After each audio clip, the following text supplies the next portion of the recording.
Wow, this has been the customer service week, and it really made me think about customer service. And actually, today we have something special we are doing, and I remembered how I started as a waiter in a restaurant. And service is big when you're talking about a restaurant. You know, when you're serving people, because I was taught the customer is always right, and everything was about how you please the customer, how you deal with the customer. And that is why today I decided to remember and wear my bow tie and half coat just to remember how we used to serve. And that has really helped me in my life, and even how to serve clients. Because as a waiter, like I've said, you're taught the customer is always right, and you have to please and make your customer happy. When I started as a waiter, I started as an intern, and I wasn't on a salary, so I was purely depending on the tips that I could get from clients. So I wasn't just serving well, just to please the client, but I knew if I do a good job, I'll have a tip at the end of the day. I have to confess that. So it was a big deal how I serve my customers and how I please them, because here I am as a junior waiter, no salary, and but I could solely depend on the tips that I could get at that time. So service was a big deal, and I learned if I serve well, that's when I could get more tips. So there was no time to have an attitude or have a bad day. I just had to make sure I serve the customers well. And so as I've been thinking about this customer service week, I thought as companies, we should not just have a customer service week. We should have a customer service year. Every time is time for customer service and making customers happy, and even making the environment very conducive for our customers. When I think about customers, there are two types of customers. We have customers who come to us, but we also have internal customers amongst ourselves, that even as you deal with each other in a company, you are also each other's customers. And I always say in our meetings that actually our most important customers are internal customers, because if we take care of each other, we take care of ourselves, but then we're able to take care of other customers. So it's very important as we think about customers, not just the customers who walk through our doors, not just the customers who buy. It is also to make sure we work well with each other. We are making each other, as we deal with each other in the company, from people in service, production, and all the departments, we are also each other's customers. So as you think about customer service, even as you please, I've been getting so many messages from different companies, and they're telling us, I'm happy to serve you and happy all these. But I've realized those messages don't really mean so much right now. They look like cliche right now, because you'll get like 10, 20 messages from different companies. So it comes, customer service, because it's customer. We are doing that just to pass, and to make sure we are part of the customer service week. But then I thought, what next after the customer service week? And that's why I thought it shouldn't just be a week. It should just be a lifestyle, that we are there to please our customers. I also always say that we should not work to please our customers. That may sound funny, but to me, we should go beyond pleasing to wowing our customers, to making our customers feel so, feel so treasured, feel so, like taken care of. And like someone said, we should even go an extra mile, not just to please our customers, but to wow them and to make them feel very, very good. So going an extra mile, and they say there is no traffic jam in the extra mile, because once we wow our customers, they will keep coming back. And I know even as we've been in business, we have made so many blunders, and I can tell their customers who didn't come back to us because they were not taken care of well, and something happened, they were not happy. And that really made me think, like I've said, even taking care of customers is not just for the front office. It's not just for the people who interact with the customers at the front desk or at the call center. is for all the departments. Let's say case and study in a restaurant. When I was serving as a waiter, if the chef doesn't make good food, it doesn't matter how much, how well I serve. If a customer keep saying the food is not good and taking it back to the kitchen, and the chef doesn't do a good job, I fail, even if it's me who is interacting with the customer, firsthand. So it's very important for everybody in the company to know they're in customer service. Whether you are the person behind the scenes, whether you are the cleaner, whether you are the technical person, maybe you're working in a big garage where from the guy who's a mechanic, the person who supplies the spares to everybody in the department is in customer service. So it's very important for us to appreciate that. It's not just the people who are in contact with the customer who matter. You ever gone to some restaurants where even the chef comes out and asks you how was the food and all that? It feels really good. But even if you don't get the chef to come out, when the food is really good, you actually feel the presence of that chef. You actually you appreciate, and it makes the work of the waiter very easy when the food is really done well. So it's the work of everybody, every department, to make sure that they know and they appreciate that they're in customer service. And service is so amazing when you think about service, even in life and in many other things. I've learned so many of the things I know through serving other people. So as we think of customer service, it's not just serving customers in a company, in a restaurant, in a school like this. Even the people we meet along the way, the mentors we meet, when you serve them well, you learn something. So most of the time, we also learn through service. And the other day, I sat with a friend who gave me this story of this king that was very brutal. He was very harsh. And everybody who went against his orders or what he expected was thrown to the dogs. He had very bad dogs, harsh dogs, that could eat, tear people apart alive. So everybody who went against his rule was thrown to those bad dogs and was torn apart and eaten by the dogs. So one time, there is this servant who had served him for about 25 years, quarter a decade. And one time he wronged the king and he was supposed to be thrown to the dogs. And this servant was very wise. But then he was also shocked like that. Why? I've served you for these many years. Can't you even have mercy? But it was a decree that he had to be thrown to the dogs. He asked for one thing. He told the king, before I'm thrown to the dogs, please give me 1 week to put my house in order. Just give me 1 week, please. I don't refuse. It's okay. The verdict has been passed. But just give me 1 week. And this 1 week, he said, please also allow me to serve the dogs. Allow me this 1 week as I put my house in order, because now I can't serve you as a king. Allow me to serve those dogs. I mean, it's a list of the jobs that they could do that the king's servant could do, because he's already served the king. And now here he is asking to serve the dogs. So, I mean, look at that. And he was allowed, because to the king it was like, yeah, I don't need you anymore, so might as well serve the dogs. It's okay. It is a list of a job you could have in the palace. So he started serving the dogs and interacting with the dogs every day and serving the dogs very well. And the day came for him to be thrown to the dogs. And you know what happened? When he was thrown in, the dogs came and started playing with him and, licking his feet and jumping and hugging him. And the king was like, what happened? These dogs are ruthless. They tear people apart. What has happened? They are not eating this servant. And the servant said, look here, I served these dogs for a week. They can't forget.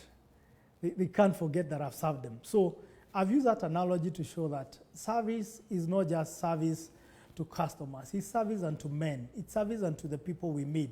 That even when you serve dogs, the dogs can't forget. The dogs can't you. The dogs you serve, cannot eat you. So even as we think about customer service, it's not just, we have so many customers, but some of them don't pay us, don't give us any money.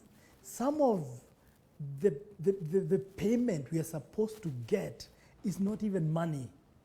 At times you're paid with your life. At times you get your life back. These dogs spared these servants' life because he served them. So sometimes you don't serve because of the tips you'll get. There are times as a waiter, like I've said, I used to serve very well because I need tips at the end of the day. I need to survive. But this servant, serving the dogs, meant his life was spared. Sometimes even the parking boys we meet in the streets, if you get used to serving some of them, and I've remembered of another story of this guy who used to give tips to the parking boys at the building. And one time, he lost his wallet, he lost the car keys, and actually it's the parking boys who gathered money and gave him money to get home. So as we think about customer service, let's go beyond the customers who give us money. Let's go beyond the customers we know. I'm doing this so that I'm not fired. I'm doing this so that this customer can pay money. Let's go beyond that and serve people who cannot even pay us back. And even if they pay us back, they pay us in ways we cannot even fathom or think about. Some of the people can actually pay us back by sparing our lives, just like those dogs. So going an extra mile, not just in the company, but going an extra mile in the neighborhood. How do we serve the people in our neighborhood? How do we serve our community, the people in our community? How do we serve children? How do we serve people who cannot pay us back, or who cannot, who don't even seem to matter so much? So let's take our service beyond what we think is good customer service, and serve even those people who think are not our customers, because you just never know. And you have not served until you have served somebody who cannot pay you, somebody who doesn't owe you anything, or who is not even a customer. And at times even some serving people who will never even know that you served them, because there are people who you serve, whether whether it's in the facilities we use, and at times you go to, how we use a facility. You go to a washroom. How do you leave it? How you leave it is how you're serving the next person who comes into that washroom. So let's go beyond physical, what is seen on the camera, to even what happens behind the scenes. I remember when we were working in the hotel, at times crazy things could happen in the kitchen and all that, because the customers are not seeing, as I confess about this, and like time the sausage could fall, and then you're picking it and putting it on the plate because it's in the heat of a moment. And like customer, the customer is not seeing behind the scenes. So to where we think, even where the customer is not seen, God sees. Yeah? And I like a quote, I heard the other day, that someone said that even when you're waiting on God, because many a times we are praying and saying, we are waiting on God. And someone said, if you're waiting on God, then do what waiters do. Serve. Waiters wait and serve. So if you're waiting on God and believing God for something, how do you serve other people? How are you of help to other people? How are you of service to humanity? Yeah?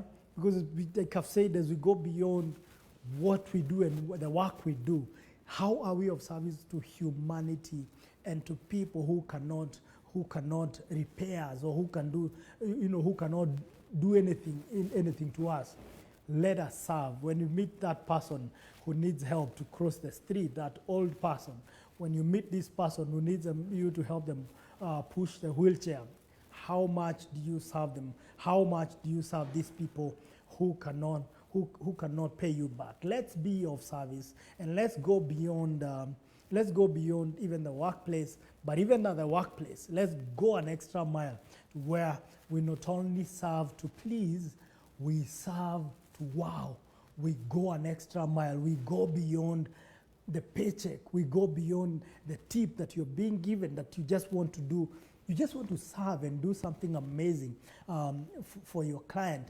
Not just the clients who walk through the door, like I said, but even the internal clients. How do we serve each other in a company? How do we serve each other in different departments? How do we help people at the reception? How do you make sure the production you're doing behind the scenes, if it's that video you're producing, that is a person who did the marketing, you have served them when you do a good job? How do we serve each other in the corporate, inside the company, and our colleagues? How do we serve each other?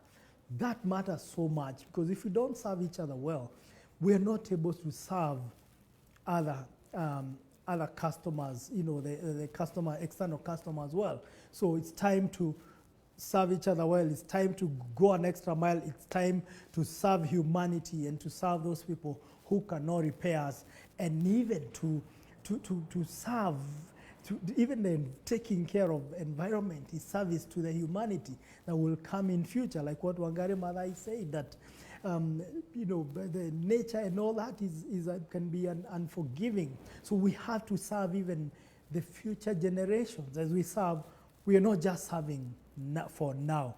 How are we serving even people who will come after us? How we take care of the facilities we have, how you take care of your environment, you're serving the future generations. How you take care of the public facilities, you're serving the next person who will come to use it. So let's be of service. And just like when the cars that we drive, if we don't service them, they cannot serve us back. So as we serve, let's think like it's like we are servicing, we're servicing something that will serve something back to us. And just like this servant's life was saved by serving the dogs that were very brutal, that even the very brutal people, as you serve them, you realize they also, they have a soft part of them. They will learn from that, and there will be something you get back. It may not look, it may not be monetary. It may not look, come immediately. But as we keep doing that, as we inculcate that culture of serving, you realize it's going to spread and it's going to get into other people and becomes a culture that we just serve each other. I've just remembered a story of one time I was in Japan, and we got lost. We were looking for a hotel. We got lost and we could not trace our hotel. And we started asking for the way, and of course with the language barrier, not many people could speak in English, and we met these Japanese, and I think Japanese are they're a very good example of service, because those people are amazing in how they serve. And because he could not explain, he's trying to explain the direction, and we also cannot read the signage.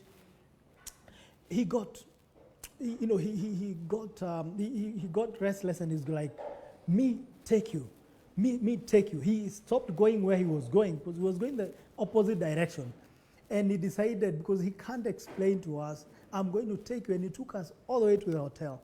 Then started walking back. We tried to tip him. He said, no, can't. Because then they believe serving, I serve not because of what I can get. Same thing happened in a restaurant. Waitress helped us, and we wanted to tip the waitress. And she refused, because she was like, I wasn't doing that to be paid. I don't know when, as a nation, we can get there where we are serving just to be good to people, just to be nice to people, just to make the world a better place. Let's think about that, how we serve just to make the world a better place, and to go beyond a customer service week to where it's a customer service year. It's customer service every day. It's serving each other without even many expectations. So let's have a wonderful customer service, and that is a champion mindset. Most of the champions we read about, they have served other people. They did it for other people. People like Nelson Mandela went to prison for many years because of serving people. We have people in this country, freedom fighters who died fighting for our freedom. We've seen even people in in many other countries, people who sacrificed, who not only served, but served sacrificially. Because there is service in comfort zone. There is what you can serve in a comfort zone. But there is service that is sacrificial. And we have seen people sacrifice for the sake of others. We have seen people start children's orphanages just to serve children who are homeless. We have seen people who start, homes for the differently able, and they just serve sacrificial. They use their money just to serve people, and they even use what they don't have just to make sure they are of service to people who cannot even repay them back. So there is also the part of serving sacrificially, serving future generations, serving, and that's the mindset of a champion, the mindset of going beyond what is required, going an extra mile to please, and not just to please, but wow, and to make sure that we are remembered not just by the people we are serving right now, but by generations to come. So that's it from me today. Let's keep on having a champion mindset, and champion mindset is about serving other people, serving humanity, serving our environment, and even serving animals for those who keep animals and who have pets and all that. Serve, keep serving, and let's meet at the top, champion. God bless you.